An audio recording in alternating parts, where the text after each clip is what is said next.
Tes, tes, tes. Tes. Tes, yang nyaring, tes. Tes. Yang nyaring, yang keras. Tes. Tes. Ini Pak Ustadz Nur mana ini? Cuman putrinya Pak Ustadz Nur Hadi kan? Ya. Salam dulu ya, kenceng yang kenceng. Assalamualaikum warahmatullahi wabarakatuh. Waalaikumsalam. A'udzu billahi minasyaitonir rajim. Bismillahirrahmanirrahim. La uqsimu bihadzal balad. Ma anta hillum bihadzal balad. Wa walidin wa ma walad. Laqad khalaqnal insana fi kabad. Ayahsabu an la yaqdira alaihi ahad. Yaqulu ahlaktu malan lubada.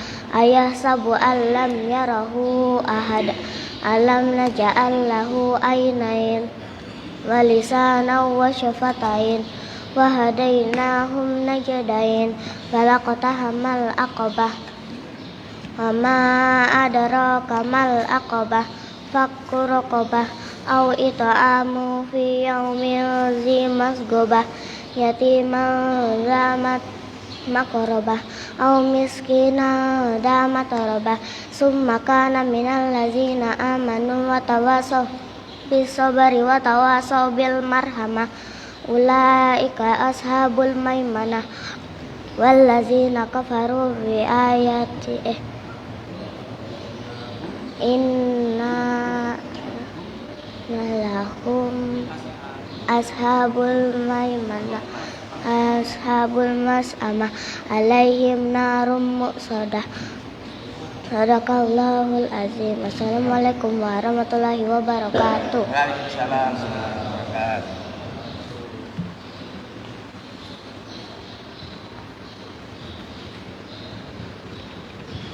Suaranya kecil.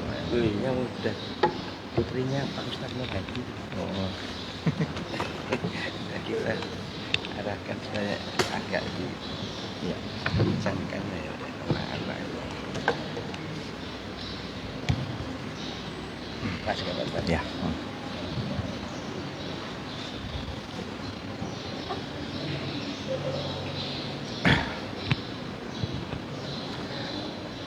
A'udzu billahi minasyaitonir rajim. Bismillahirrahmanirrahim. Assalamualaikum warahmatullahi wabarakatuh. Alhamdulillahirabbil alamin. Asbahna wa asbahal mulku lillah.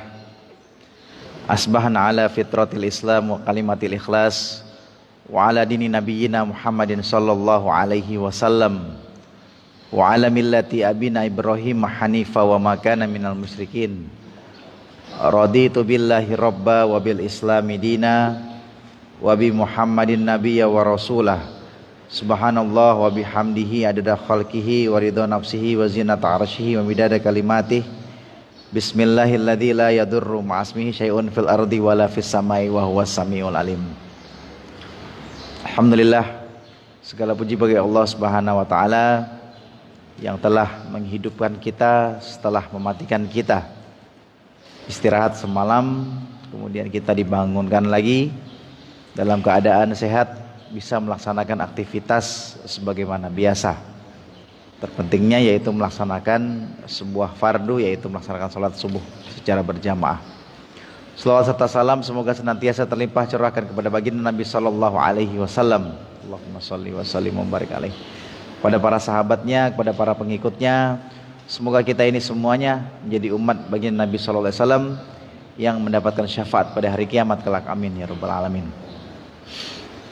Pada hari ini saya ingin sedikit membahas mengenai haji yang dilaksanakan oleh Rasulullah SAW, yang kita kenal dengan Hujjatul Islam ataupun Hujjati Rasulullah SAW, ataupun kita kenal dengan sebutan haji wada ataupun haji perpisahan. Kenapa dikatakan sebagai haji wada? Karena Rasulullah SAW pada tahun ke-10 itu memberikan sinyal yang sangat kuat bahwasanya beliau tidak akan bertemu lagi dengan umat Islam pada tahun berikutnya. Maka dikatakan haji wada. Kok tiba-tiba haji wada, Ustadz? Haji yang sebelumnya gimana? Nah, para ulama sirah bersepakat bahwasanya manasik haji yang kita laksanakan saat ini itu semuanya diambil landasannya dari haji wada'nya Rasulullah SAW pada tahun ke-10 Hijriah. Adapun beberapa pendapat, ya, apakah Rasulullah pernah melaksanakan haji sebelum beliau hijrah ke Madinah, ya, Imam At-Tirmidzi dan Imam Ibnu Majah berpendapat bahwasanya beliau pernah melaksanakan ibadah haji 3 kali sebelum hijrah ke Madinah. Kalau kita masih mengingat perjanjian Aqobah 1, perjanjian Aqobah 2, itu orang-orang Ansor dari Madinah itu datang, ya, untuk meminta baiat kepada Rasulullah. Itu datangnya kan pada bulan haji, dan bertemunya apa? Di Mina.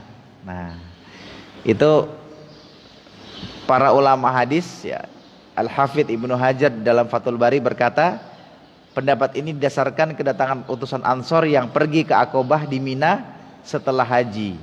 Ada yang pertama Aqobah 1, yang kedua Aqobah yang kedua. Bahkan yang kedua itu mereka bilang, wahai baginda Nabi, kami ini adalah ahli perang, kami ini adalah ahli strategi. Kalau malam ini engkau perintahkan kami menyerang penduduk Mina, maksudnya orang-orang musyrik itu, maka niscaya akan kami kerjakan. Tapi Rasul bilang tidak usah, belum ada perintah untuk serang menyerang. Nah, itu ya. Jadi sebenarnya sebelum Rasulullah SAW itu berhaji yang kita kenal dengan sebutan haji wada itu, beliau sudah melaksanakan ibadah-ibadah haji sebelumnya, tetapi belum ada pensyariatan kepada kita sebagai umat Islam. Adapun setelah tahun ke-10 Hijriah, di mana Rasulullah SAW melaksanakan haji wada bersama ribuan umat Islam pada saat itu, maka itulah yang menjadi landasan kita untuk melaksanakan manasik haji. Ya kan, ada 2 hadis yang Rasulullah sebutkan itu kan. Yang pertama itu shollu kama ra'aitumuni usolli. Yang kedua apa? Khudhu anni manasikakum. Rasul mengatakan, sholatlah kalian sebagaimana kalian melihat aku sholat. Ini merupakan apa? Tuntunan dalam ibadah sholat kita. Jadi kemudian para sahabat mengeluarkan hadis-hadis, aku melihat Rasulullah sujud seperti ini, rukuk seperti ini, takbiratul ikram seperti ini. Nah, itu namanya shollu kama ra'aitumuni usolli. Kita melaksanakan ibadah sholat itu dengan tuntunan yang para sahabat lihat. Terus kemarin ada perbincangan mengenai bacaan duduk di antara 2 sujud. Ya, ada yang mengatakan yang pakai warhamni wa'fu anni itu tidak ada dalam hadis. Ternyata pas kita buka kitab-kitab hadis, kitab-kitab mengenai sujud itu, bacaan di antara 2 sujud itu banyak versinya, Pak. Ya, banyak versinya. Dan ternyata semua versi itu ada jalur periwayatannya. Ya, ada yang bacanya mungkin Rabbighfirli warhamni wajburni wahdini warzuqni. Itu betul. Rabbighfirli warhamni wajburni warfa'ni warzuqni wahdini wa'afini wa'fu anni. Lebih panjang. Itu ternyata betul ada jalurnya. Ada yang pakai bukan Robbi, Allahumma gfirli. Nah, gitu. Jadi ternyata itu varian dalam bacaan. Ya, yang penting ada yang dibaca dan sesuai dengan dalil. Jadi kita tidak boleh, Pak, menyalahkan orang misalnya, kenapa takbiratul ihrammu tidak pakai kabirau? Kok aku dengar lain itu? Nah, kok pakai Allahumma ba'id baini wa baina, itu apa itu? Nah, itu juga bacaan doa iftitah. Nah, kenapa ruku dan sujudnya bacaannya sama? Biasanya ruku itu subhana rabbiyal azim, sujudnya subhana rabbiyal a'la. Kok tak lihat engkau baca sekali aja? Itu salah itu. Nah, itu harus dilihat dulu sumbernya. Jadi dalam ibadah sholat itu paling banyak doa-doanya.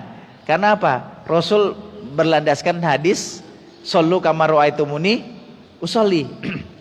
Dan Rasulullah juga ternyata ketika dilihat oleh para sahabat melaksanakan sholat, beliau mengajarkan beberapa varian-varian dalam ibadah itu yang semuanya disyariatkan. Seperti Rasulullah ketika masih muda, ya, dari i'tidal ke sujud itu beliau menurunkan kakinya dulu, dengkulnya dulu, turun dengkul baru tangan. Nah, ketika beliau sudah agak tua, sudah agak susah itu, jadi ketika habis i'tidal sujudnya itu tangan dulu turun baru dengkul. Itu semuanya ternyata ada tuntunannya. Ya. Jadi jangan sampai kita ini sudah rajin sholat, tapi nanti kalau lihat teman kita sebelah ini kok kayak kaifiatnya tidak sesuai sama kita, terus lantas kita bilang salah ente, sesat ente. Nah, jangan seperti itu. Ya. Ternyata variannya banyak. Iftitah ada 2 varian, ya kan? Bacaan ruku sujud ternyata juga ada 2 bacaannya.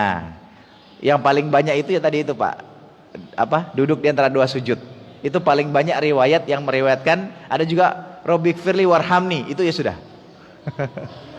Ya kan? Jadi tidak panjang-panjang. Itu semuanya benar, gitu ya.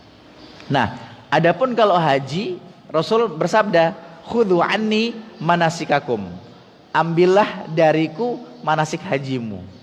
Rasul berhaji wada itu dengan ratusan ribu para jamaah, Pak. Berangkat dari Madinah itu tanggal 25 Zulqa'dah. Ya. Dalam hadis Jabir meriwayatkan, setelah unta yang membawa Rasulullah sampai di lapangan besar, kulihat sejauh mata memandang lautan manusia baik yang berkendaraan maupun yang berjalan kaki mengitari Rasulullah SAW di depan, di belakang, sebelah kiri dan sebelah kanan beliau. Lalu beliau sendiri berada di hadapan kami, dan pada saat itu pula beliau menerima wahyu. Masya Allah. Jadi momentum haji wada itu Pak, Rasulullah sudah umumkan sebulan sebelum bulan haji, sebelum masuk bulan Zulhijjah. Di awal Zulqa'dah itu beliau mengatakan, nanti tahun ke-10 ini aku akan melaksanakan ibadah haji. Beritahukan, kabarkan kepada seluruh umat Islam di Jazirah Arab yang mau berhaji bertemu denganku, ayo kita haji di tahun 10 Hijriah. Nah, ternyata di situ Rasulullah SAW mengucapkan sebuah perkataan yang sangat menyentuh kepada kaum muslimin. Apa yang dikatakan beliau? La'alli la alqakum ba'da ami hadza. Sepertinya, nah gitu ya. La'alli itu harfut tamanni kalau dalam istilah nahwu. La'alla la'alli. Kayaknya saya ini, nah gitu ya. Kayaknya saya ini nggak akan bertemu dengan kalian setelah tahun ini di tempat yang suci ini selama-lamanya. Wah, di situ para jamaah yang umat kaum muslimin yang tersentuh hatinya langsung menangis. Wah, jangan-jangan ini haji kita terakhir bersama baginda Nabi SAW. Dan beliau melaksanakan membacakan khutbah, ya, yang khutbah itu sangat fenomenal. Orang bilang singkat, padat dan jelas. Ya. Di antara isinya Pak ya, saya tidak bacakan semuanya ya. Ayuhan nas, wahai manusia, dengarkanlah apa yang hendak aku katakan. Mungkin sehabis tahun ini aku tidak akan bertemu dengan kalian di tempat ini untuk selama-lamanya. Wahai manusia, sesungguhnya darah dan harta benda kalian adalah suci bagi kalian.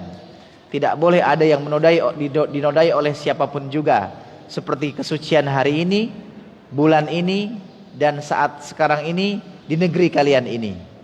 Ketahuilah sesungguhnya segala bentuk perilaku dan tindakan jahiliyah tidak boleh berlaku lagi. Tindakan menuntut balas atas kematian seseorang sebagaimana yang berlaku pada masa jahiliyah juga tidak boleh berlaku lagi. tindakan pembalasan jahiliyah seperti itu yang pertama kali kunyatakan tidak berlaku ialah tindakan pembalasan atas kematian Ibnu Rabi'ah Ibnul Harith. Jadi beliau meletakkan asas-asas agama, menguatkannya di hadapan ratusan ribu jamaah pada saat khutbah Arafah. Makanya hari Arafah pada tanggal 9 Zulhijjah yang kita biasanya di tanah air ini puasa, Pak, itu adalah hari yang sangat mulia ketika kita berada di manasik haji ataupun dalam rangkaian ibadah haji. Nah, kemudian ulama berpendapat lagi setelah tanggal 9 Arafah itu, tanggal 10 Zulhijjah itu disebut dengan sebutan Hajjul Akbar, haji besar. Jadi kalau Bapak masih mendengarkan pendapat haji besar itu adalah ketika hari Arafahnya hari apa, Pak? Hari Jumat. Pendapat itu tidak banyak yang mendukung. Ya.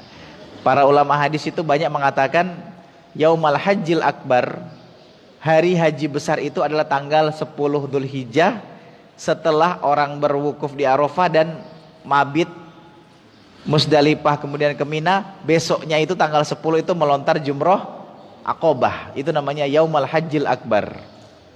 Nah, namanya hari haji besar. Jadi kalau kita berhaji kapanpun itu, meskipun hari Arafahnya nggak jatuh pada hari Jumat, tetap kita jumpa atau menemui hari haji besar, haji akbar.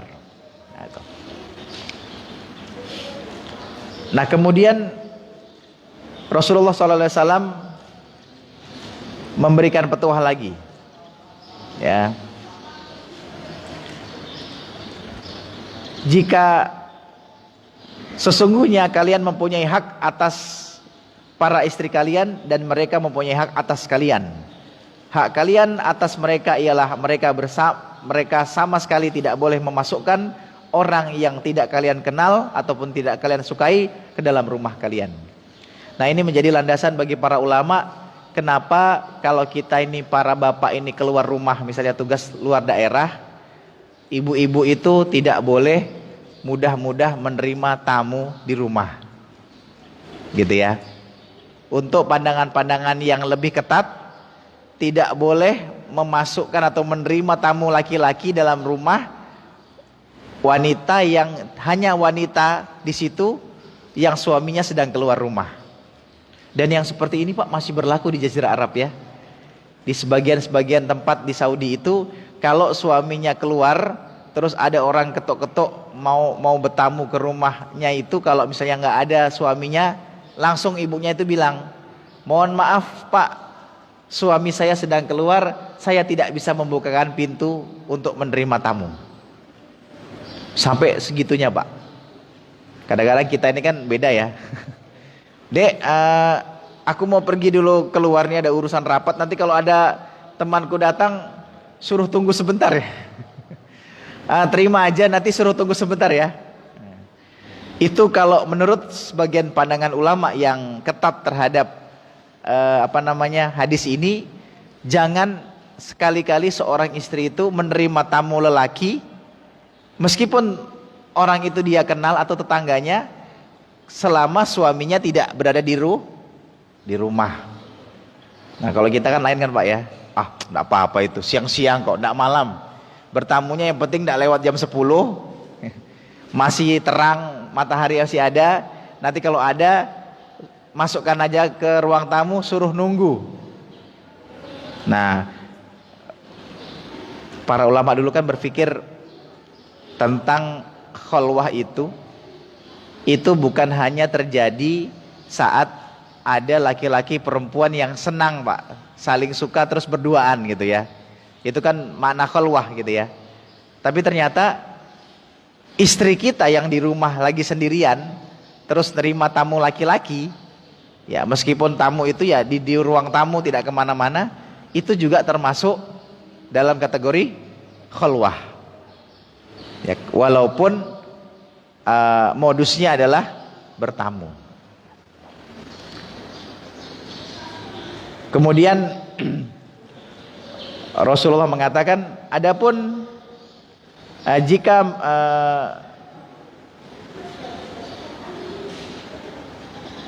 adapun hak mereka atas kalian adalah kalian harus memberi nafkah dan pakaian kepada mereka secara baik.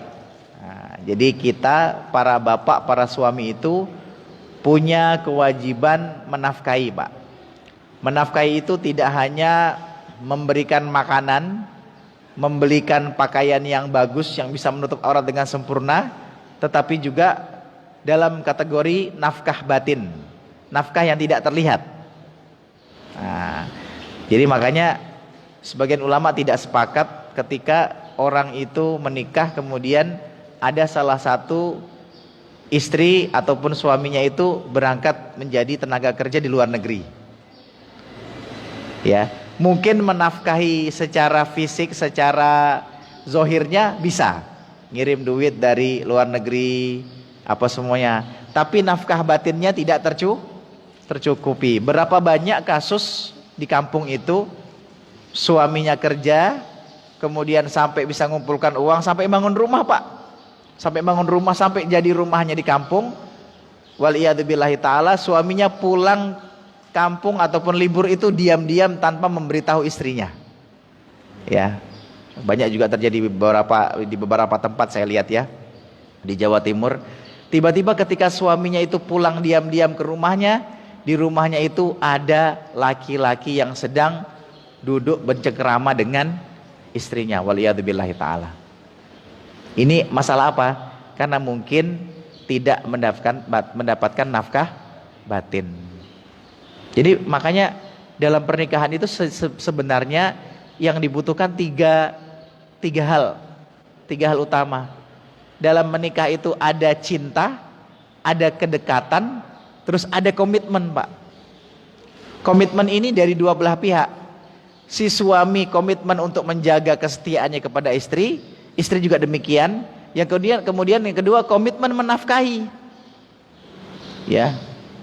Menafkahi itu adalah, nafkah itu kewajiban suami ya. Jadi biarpun misalnya istrinya itu kaya ataupun punya usaha, tidak langsung oh tak apa-apa istriku ndak aku nafkahi, ada kerjaannya, ada usahanya, tiba-tiba langsung lepas tangan, tidak.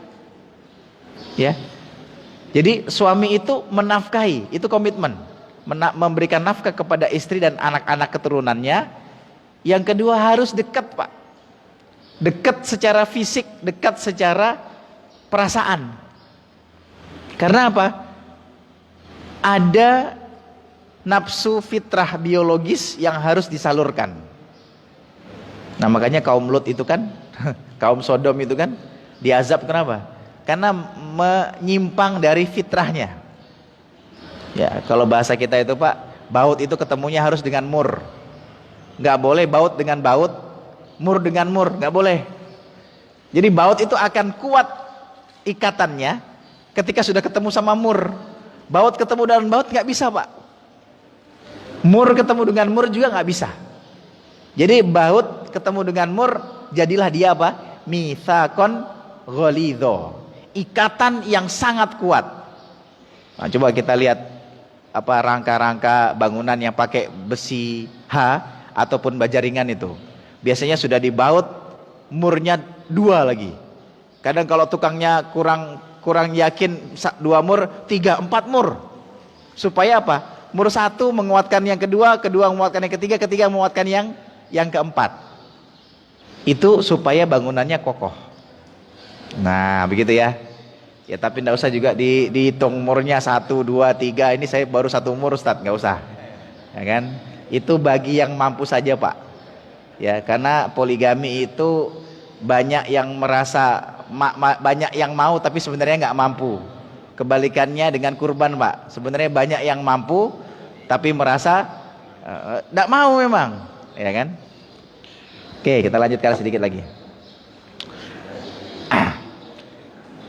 Kemudian Rasulullah mengatakan, wahai manusia, dengarkanlah perkataanku dan perhatikanlah. Kalian tahu bahwa setiap muslim adalah saudara bagi muslim lain, dan semua kaum muslimin adalah bersaudara. Seseorang tidak dibenarkan mengambil dari saudaranya kecuali yang telah diberikan kepadanya dengan senang hati. Oleh karena itu, janganlah kalian menganiaya diri sendiri. Artinya apa? Kalau kita berdagang atau kita ini minta tambahan dalam jual beli, Pak, jangan nambah sendiri. Ya, beli rambutan 2 kilo. Tiba-tiba setelah dibungkus ngambil lagi. Mas, ini tambahannya.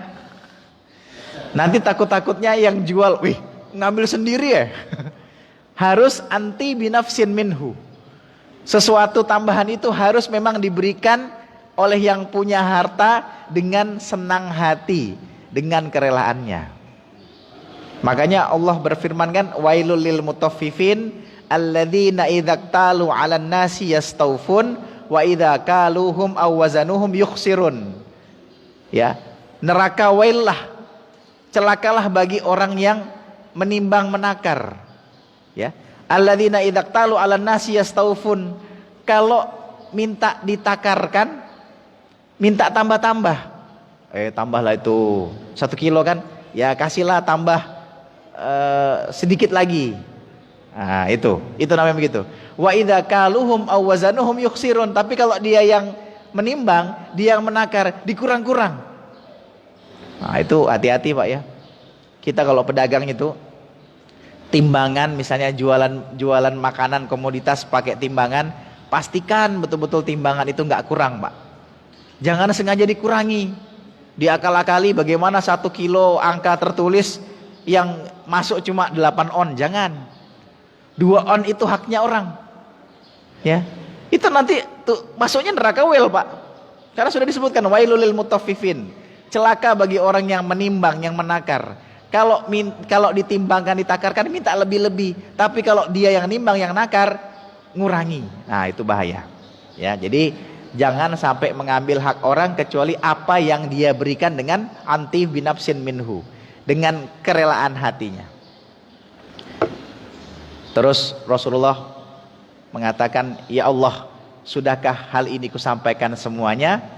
Ya, kalian akan menemui Allah, maka janganlah kalian kembali sesudahku dalam keadaan sesat. Sebagian kalian memukul tengkuk sebagian yang lain. Hendaklah orang yang hadir pada saat ini, nah pada saat haji wada itu, mengabarkan kepada orang yang tidak hadir. Barangkali sebagian orang yang hanya menerima kabar ataupun tidak hadir, lebih mengerti daripada orang yang mendengarkannya. Kalian akan ditanya tentang aku, maka apakah yang hendak kalian katakan? Umat muslim menjawab, kami bersaksi bahwa engkau telah menyampaikan risalah, telah menunaikan amanah dan memberikan nasihat. Kemudian Rasulullah menjawab, Allahumma syhad, ya Allah, saksikanlah. Masya Allah. Itu momen terakhir, Pak, momen paling haru yang terjadi pada kaum muslimin tahun 10 Hijriah, yang menjadi syariat haji sampai nanti akhir zaman, sampai kiamat. Ya, kalau nanti kita ada waktu, kita perdalam kalimat-kalimat Rasulullah, itu sangat menyentuh, bahkan terkadang membuat kita menangis. Ya, karena setiap manusia yang seakan-akan sudah habis tugasnya gitu ya, sudah mau purna tugas itu, kadang-kadang orang-orang yang pernah bekerja dekat sama beliau itu pasti akan mengingat kebaikan-kebaikannya. Makanya ada yang namanya haul kan, Pak. Kalau di Banjarmasin itu ada apa? Haul ulama gitu ya. Itu kan haul itu sebenarnya tujuannya apa? Udhkuru mahasina mautakum, menyebutkan kebaikan-kebaikan orang yang sudah meninggal. Yang pertama, mengingat kebaikan itu sebagai ingatan kepada kematian, itu merupakan simpanan kita untuk siap-siap mati. Yang kedua, kita yang belum cukup amal ini mengikuti apa yang telah diperbuat orang-orang yang sudah meninggal. Ya, sampai mana juga kita. Ya, kekayaan yang kita miliki sangat banyak. Misalnya kita punya seperti Haji Isam, katanya paling kaya gitu ya. Truknya, apanya semuanya paling banyak. Itu tidak dibawa mati juga kan, Pak. Bahkan kadang-kadang kalau kita lihat orang-orang yang sudah sampai di tingkat level yang paling kaya, paling top lah gitu ya, hartanya berlimpah-limpah tuh, kadang-kadang kita lihat bajunya, celananya tuh biasa aja, Pak. Kadang jalan ke sana kemari itu sendal jepit. Ya. Karena apa? Dia sudah sampai di pada titik yang mungkin mau beli apa aja bisa. Jadi tidak pengen apa-apa. Kadang-kadang kita lihat pakai baju biasa, baju kaos, celananya biasa, terus sendalnya jepit. Nggak tahu kita kalau orang itu aslinya punya banyak uang. Ibaratnya dia sudah tidak butuh validasi. Ya kan, yang sekarang ini muncul nih kan, yang penolakan terbesar di Tarakan ini apa? Tentang LGBT, Pak ya. LGBT itu kalau tidak ditolak secara terang-terangan, Pak, mereka akan eksis supaya ada validasi. Kami ini ada loh, jenis kami ini ada. Kami bukan laki-laki, kami bukan perempuan gitu kan. Kami penyerupaan. Kalau bisa kita disuruh maklum, menerima. Nah yang susah kan petugas fardu kifayah, Pak. Kalau mereka mati, ini mau diuruskan jenazah laki-laki atau perempuan? Iya kan? Dibilang jenazah laki-laki, tapi ada suntik di sini, ya, payudaranya besar dan lain sebagainya, ya kan? Mau dikafani dengan kafan perempuan, ada buntut depannya, susah kan? Susah, Pak. Iya. Jadi memang jenis itu tidak diterima. Ya, yang ada itu kelamin laki-laki atau jenis kelamin perempuan. Ada memang pada zaman Rasul itu namanya khuntha. Khuntha itu memang qadarullah lahir dengan jenis kelamin dua. Tapi para ulama bilang khuntha itu kalau nanti dia sudah sampai dekat balik, dilihat kecondongannya di mana. Apakah dia suaranya ngebas, ada jakunnya, ya, muncul jenggotnya atau kumisnya, berarti dia laki-laki yang dieliminasi jenis kelamin wanitanya. Kalau nanti misalnya dia besarnya ternyata dia lembut, tidak nampak kejantanannya, berarti yang dieliminasi jenis kelamin laki-lakinya. Nah tapi pernah terjadi di Jawa Tengah waktu itu, pernah kasus, katanya anaknya lahir khunsa, terus gara-gara waktu masih kecil sering kalau pipisnya itu jongkok apa semuanya, dieliminasilah yang laki-laki itu. Ternyata pas sudah dia dewasa, berjakun, berjanggut, Pak. Nah itu kasihan. Iya betul itu. Ya jadi kita tidak bisa ketawai gitu ya. Memang kayaknya lucu. Cuma dia pas besar berjakun dan laki-laki. Gara-gara orang tuanya tuh terlalu cepat menghukumi. Oh dia ini kalau pipis jongkok ini kebiasaannya, tidak dilihat dulu gitu. Nah kan sudah telanjur dieliminasi jenis kelamin laki-lakinya, ternyata pas besar dia laki-laki. Kan kasihan yang seperti itu ya. Kasihan. Ya jadi ibaratnya kita hidup di dunia mengikuti fitrah. Laki-laki dijadikan laki-laki berarti wajib sholat Jumat. Nah gitu ya.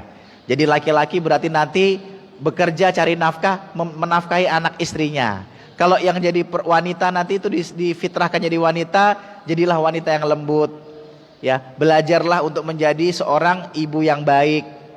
Belajar agama yang benar, taat kepada suaminya, taat kepada Allah Subhanahu wa taala. Nah, ya ini sedikit ya, masih banyak sebenarnya materinya, cuma kita mau diskusi saja, baik yang berkaitan dengan materi haji wada, haji Rasulullah SAW ini ataupun yang di luarnya. Silakan kepada para jamaah untuk bertanya, saya akan jawab sesuai dengan kemampuan yang saya miliki.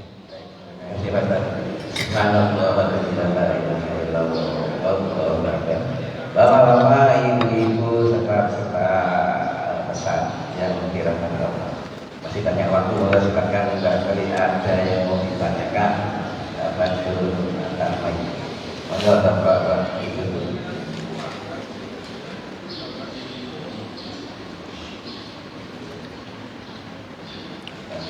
Saya masih haji akhir. Ya.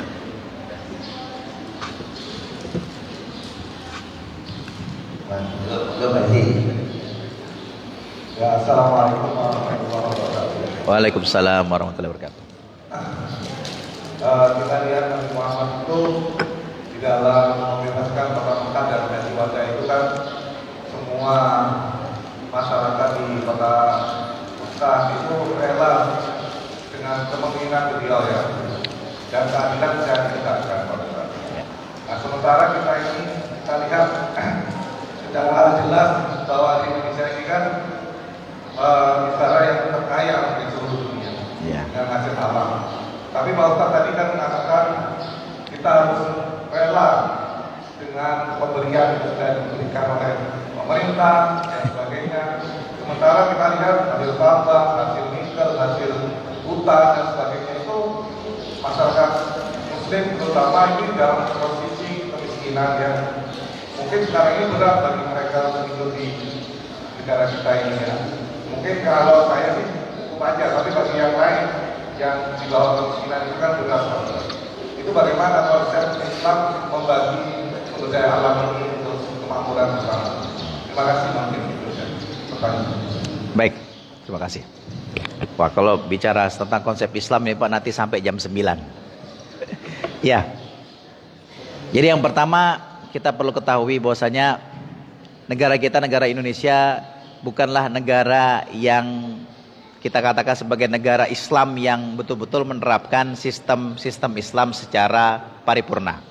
Tetapi kita perlu ingat bahwasanya peraturan-peraturan yang muncul, inspirasi-inspirasi yang muncul dari peraturan itu sebagian diambil dari syariat. Ya. Seperti misalnya peraturan perbankan syariah, kemudian peraturan mengenai harta waris yang diatur di pengadilan agama gitu ya. Tetapi memang sebagian hukum yang lain ya, karena yang membuat hukum ini juga kita, yang membuat regulasi kita, itu sering muncul regulasi yang hadir datang berdasarkan kepentingan. Nah, sebenarnya kalau kita perhatikan Mahkamah Konstitusi, ya di Mahkamah Konstitusi itu asal orang-orangnya itu masih sehat akalnya, tidak terkontaminasi dengan ataupun tidak mudah disogok, dibayar atas dasar kepentingan, maka yang akan muncul itu Pak semuanya hukum-hukum yang rasional dan memihak kepada rakyat. Kalau kita perhatikan sebenarnya dalam amanah undang-undang ya, kekayaan negara itu dikelola dan dikuasai oleh negara dan untuk kemakmuran gitu ya. Untuk kemakmuran masyarakat yang ada di negara tersebut. Tetapi saat ini ternyata itu tidak benar-benar diterapkan dengan baik. Ini kan kemarin ada sedikit kasus itu ketika Muhammadiyah meminta menagih konsensus tambang itu kan. Ternyata muncul Pak buzzer-buzzer. Saya baca di medsos itu ngeri sekali anunya, perlawanan buzzer itu katanya. Katanya organisasi terkaya kok masih minta tambang.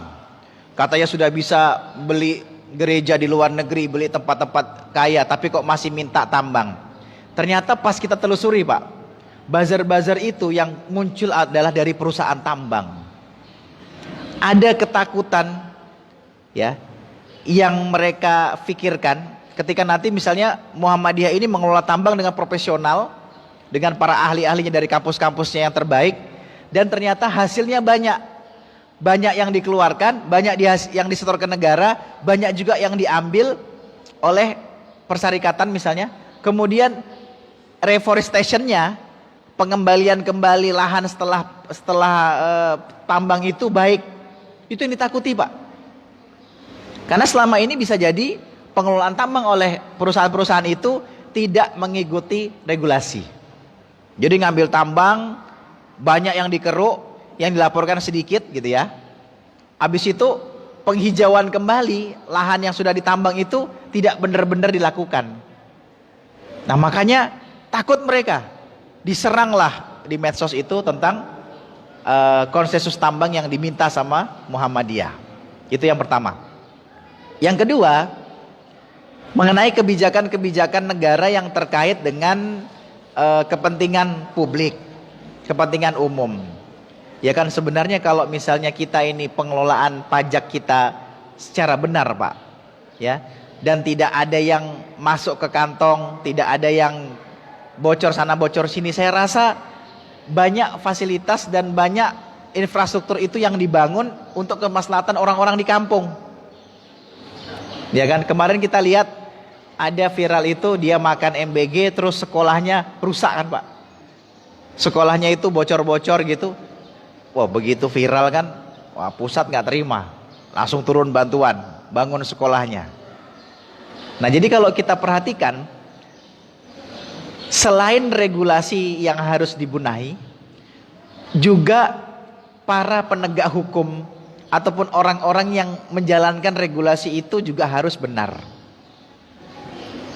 Dan memang di lain sisi, di setiap tempat yang di situ ada banyak masyarakat, akan ada orang yang kaya, kecukupan, dan orang-orang miskin.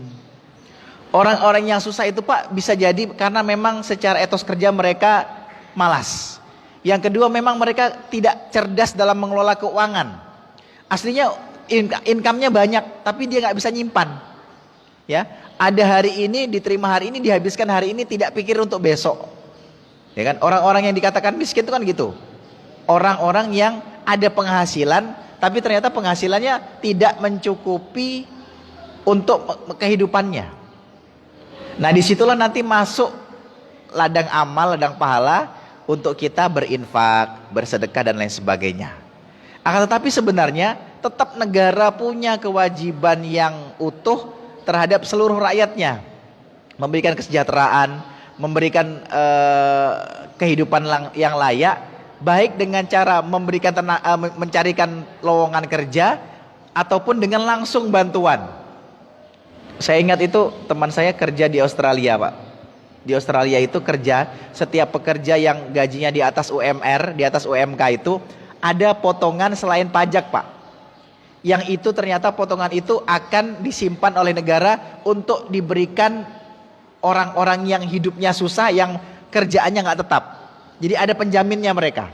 Makanya ke Bapak kalau mau berangkat ke Australia, kalau nggak punya penjamin di sana, nggak akan masuk Pak.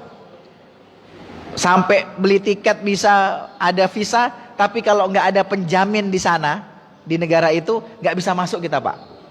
Karena nggak mau negara itu nanti ada yang masuk terus jadi gelandangan, menjadi beban negara.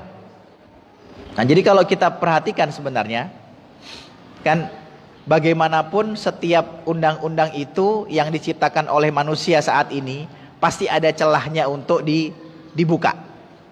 Ya, peraturan regulasi itu pasti nanti ada celahnya untuk dikacau.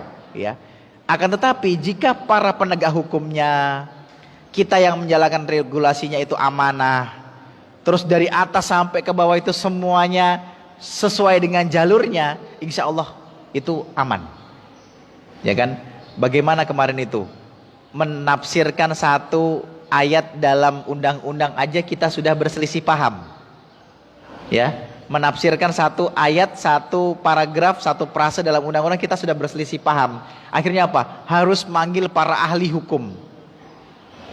Ya, kayak kasus yang ada di Jakarta kemarin, dia dijamret, habis itu yang jambret dikejar pakai mobil, terus yang dijamret itu nabrak siapa terus mati kan? Yang dijamret malah masuk penjara kan? Kita lihat bagaimana sih kualitas individu penegak hukum ini?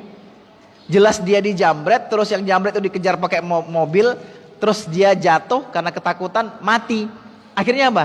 Yang di penjara siapa Pak? Korban yang di penjara, yang dijambret, jambretnya malah dilindungi. Akhirnya kan viral seluruh Indonesia itu. Sudah seperti itu baru ada klarifikasi. Jadi akhirnya bahasanya apa? No viral, no justice. Kalau nggak viral dulu nggak ada keadilan. Nah jadi memang penting seorang yang menyidik itu harus sekolahnya sekolah bener-bener Pak. Ya, sekolahnya harus bener-bener sekolah hukum. Jadi ketika dia menyidik itu dia betul-betul ahli dalam keadaan itu. Ya, jangan sampai kita misalnya ustadz disuruh jadi penyidik, ya ilmunya nggak sesuai. Ya, kadang-kadang meskipun ada memang ustadz yang jurusannya hukum dan lain sebagainya yang dia mengerti, tetapi kadang-kadang posisinya cuma sebagai penasehat hukum itu aja. Penasihat hukum itu memberikan petuah-petuah nasihat agar yang nanti menyidik itu lurus dan baik, kan begitu. Jadi kalau misalnya dikatakan kenapa kok kita ini punya kekayaan alam yang banyak tapi masih ada kemiskinan di sana sini? Tata kelola yang belum benar. Ya, tata kelola itu mulai dari tingkat paling atas sampai paling bawah. Ya, apalagi ini biasanya kan kalau sudah nanti mau masuk tahun politik kan, nah mulai sudah. Yang bikin rusak itu sebenarnya Pak, negara kita ini money politik itulah. Setiap orang yang mau naik jadi perwakilan, jadi parlemen itu harus ngasih kita uang. Kita juga nunggu uangnya, baru nanti kita pilih itu. Pasti cari kembalian. Tapi kalau dia naiknya itu murni, cuma pasang foto, sosialisasi, ya kan? Tidak harus ngasih duit ke kita masing-masing satu amplop. Saya rasa dia tidak akan cari kembalian, Pak. Dia akan ikhlas untuk memimpin, dia akan ikhlas menjalankan amanahnya. Nah, ini siapa? Sekarang pertanyaannya, man sanna sunnatan sayyi'atan itu siapa? Yang pertama kali memberikan contoh kepada tebar amplop subuh serangan fajar itu siapa?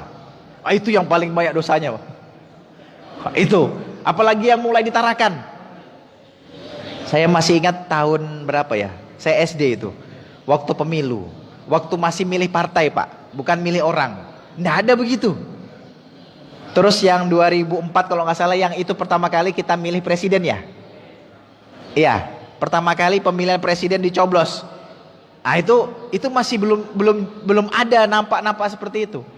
Begitu sekarang ini muncul nama, muncul partai, satu partai bisa muncul 5-6 orang. Nah di situ sudah sikut-sikutan sudah. Ya, jangankan dengan partai yang lain, dengan satu partai aja saling kejar, Pak. Nah, jadi bisa jadi kita tidak perlu menyalahkan sistem yang ada, cukup memperbaiki. Ya, kalau misalnya orang-orang yang masuk di parlemen itu orang-orang yang alim, yang soleh, yang tidak syirik, ya, kita juga orang-orang yang memilih itu orang-orang yang tidak mudah disuap, tidak mudah terima amplop, bukan malah jam 4 subuh dibuka pintunya besar-besar nyalakan lampu. Wah, nunggu nih siapa tim ses mana yang duluan masuk. Nggak seperti itu. Insya Allah kita pilihnya orang-orang yang baik-baik. Ya, akhirnya sistem yang seperti ini membuat kita muter-muter dalam lingkaran seperti itu. Ya, tapi kalau memang dijalankan dengan kebaikan, dengan orang-orang yang amanah, dengan kita yang soleh yang tidak bisa dibeli suara kita dengan uang, maka kita akan mendapatkan pemimpin yang baik. Ya mungkin orang bilang kan yang paling enak di zaman ini tuh Pak, yang paling aman jadi ASN. Ya katanya gitu, oh, aman Ustaz, saya sudah ASN aman. Saya dalam hati saya, waduh, saya sudah umur mau 40 belum jadi ASN nih. Berarti tidak aman saya nih. Ya kan yang tidak ASN mikirnya kayak gitu, berarti saya belum aman nih. Ya tapi kembalikan lagi, ya kan? Rezeki itu ada yang ngatur. Kita tinggal menjemput. Jemputnya juga dengan banyak cara, Pak. Mau cara yang halal, mau cara yang haram. Ya kan? Kalau cara yang halal ya kita bekerja. Saya rasa kayak seperti ditarakan ini, asal kita mau gerak ada sih. Ya. Orang bingung mau cari kerjaan, daftar Grab, daftar Gojek, kesana kemari dapat tuh uang tuh. Bener. Ya. Yang penting kita semangat untuk menjemput rezeki yang halal. Masuk kalah sama burung, Pak. Kata Rasulullah apa? Ya. Taruhu bitonan wa taqdu khimason. Ya. Wa in kuntum tatawakkaluna 'alallahi haqqa tawakkulihi la razaqakum kama yarzuqut thair. Kalau engkau bertakwa kepada Allah dengan ketakwaan yang sebenar-benarnya, maka Allah akan memberikan kamu rezeki sebagaimana Allah memberikan rezeki kepada burung. Taruhu tadhu khimason wa taruhu bitonan. Burung itu pagi gini Pak, pergi keluar dari kandangnya, dari sarangnya itu dalam keadaan lapar, nggak tahu mau kemana tuh. Tapi setiap sore perut kenyang bawa makanan untuk anak-anaknya. Yang dia nggak tahu apakah dia harus pergi ke satu tempat yang mana, dia yang penting terbang aja keluar. Masa kita tidak yakin dengan rezeki Allah? Masa kita yang diberikan akal, pikiran seperti ini nggak yakin dengan rezeki Allah? Yang penting taruhu bitonan dulu. Kita kalau lapar keluar cari pekerjaan. Ya kayak gitu ya.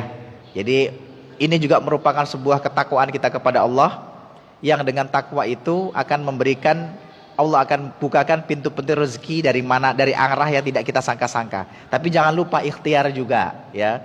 Jangan cuma kita bertakwa, pokoknya di masjid aja lah. Di masjid aja, enggak usah ngapa-ngapain. Kita baca Quran, tilawah dan lain sebagainya, tapi nggak kerja. Jangan, ya. Tetap ada ikhtiar. Ikhtiar yang maksimal, kemudian takwa kita kepada Allah. Ya. Mungkin seperti itu Pak ya, Pak Ahyar. Jadi kalau misalnya kita bincang tentang masalah sistem, saya rasa tetap sistem harus kita perbaiki dengan baik, dan juga orang-orang yang berada di situ juga harus menjadi orang-orang yang soleh. Baik, mungkin masih ada lagi? Baik, terima kasih Bapak.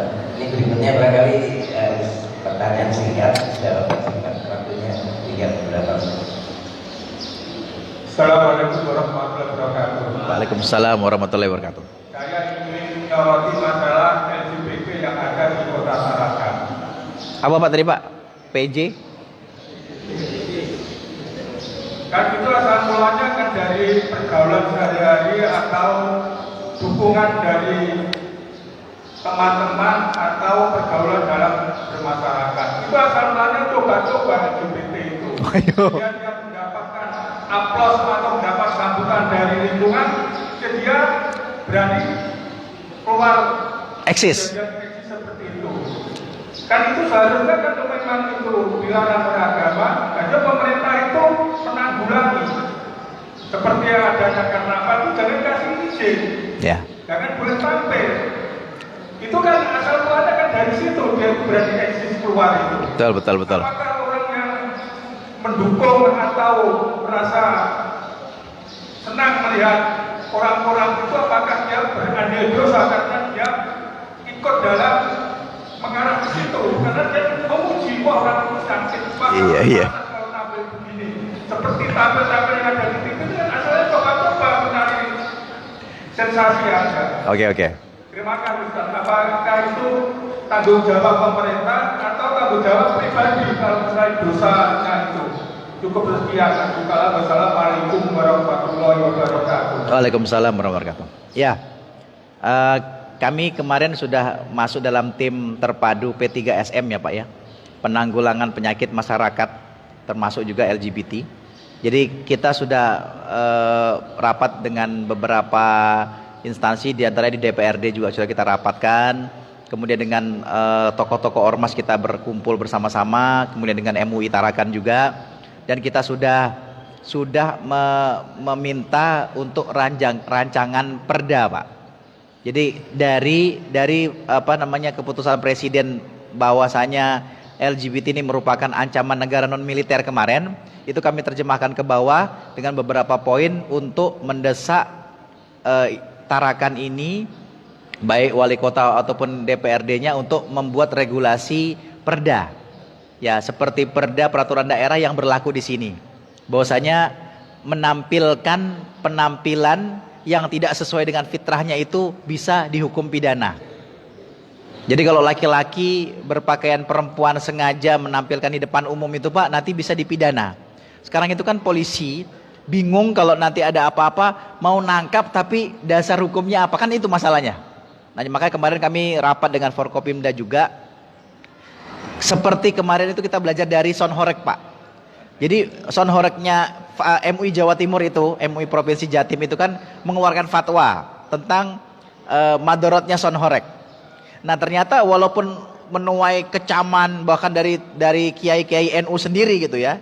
Ya kan MUI itu kan yang mengeluarkan fatwanya kiai NU, yang kontra juga kiai NU-nya. Nah, tapi tetap karena fatwa itu bersifat resmi dari lembaga, maka polisi dengan fatwa itu gampang Pak tidak memberi izin. Kenapa? Kadang-kadang ngerusak gapura, kadang-kadang kalau mereka tuh lewat juga pecah-pecah kacanya rumah orang itu karena nyaring sekali gitu kan. Akhirnya apa? Dengan fatwa MUI Jatim itu polisi bisa mengurangi lah, membatasi izin.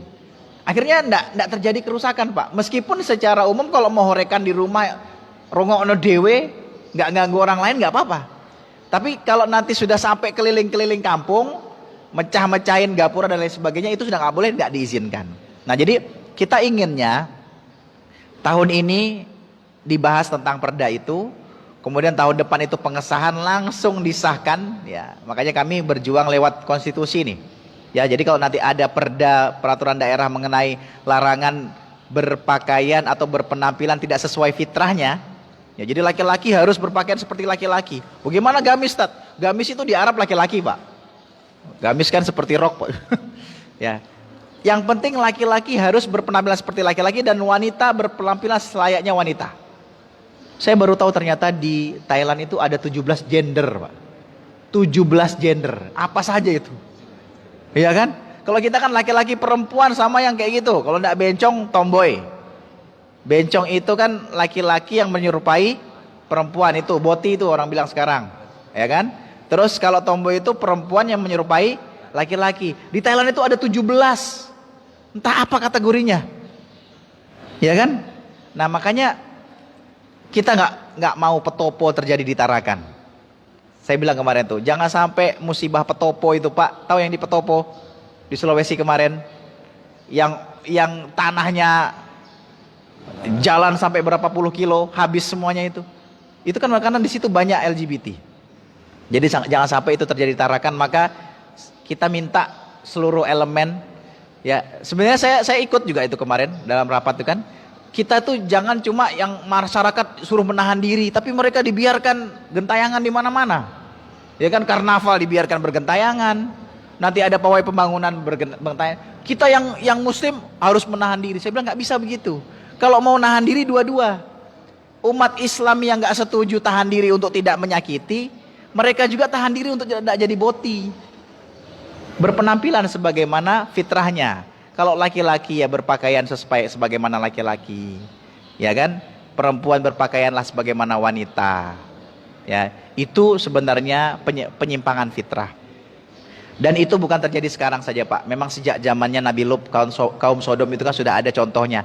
Tujuannya Allah itu memberikan cerita itu kepada kita itu agar kita belajar loh. Ini loh, kalau kaummu jadi seperti ini nanti azabnya seperti ini. Wa ja'alna 'aliyaha safilaha, dibalik, Pak, buminya. Ya, jadi kita sepakat semuanya, orang-orang yang beriman, orang-orang yang rajin ke masjid, orang-orang yang sering mendengarkan kajian itu sepakat bahwasanya LGBT itu adalah penyimpangan terhadap fitrah manusia. Yang ini memang harus kita hentikan. Jangan sampai ketika itu jadi tontonan umat Islam, tontonan anak-anak kita tuh merasa oh ini biasa aja. Itu bahaya. Kasih tahu sama anak kita, yang kayak gitu tuh salah ya.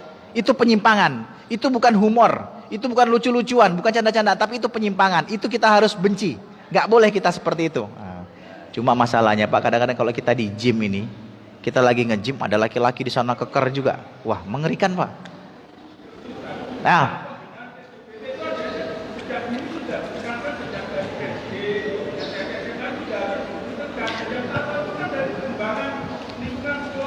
ya. Ya, kita sudah sosialisasi juga, Pak, ya. Nanti kalau misalnya nanti bisa masuk ke kurikulum sekolah, ya. Nanti kita tembuskan sampai ke pusat untuk masuk ke kurikulum sekolah sehingga nanti masuk LGBT itu materi untuk penyimpangan. Baik, terima kasih Bapak, ditutup habis waktu. Ya. Marilah kita tutup kajian kita pada pagi hari ini dengan sama-sama membaca Alhamdulillahirabbil alamin. Tasbih kafaroh subhanakallahumma wa bihamdika asyhadu an la ilaha illa anta astaghfiruka wa atubu ilaik. Assalamualaikum warahmatullahi wabarakatuh.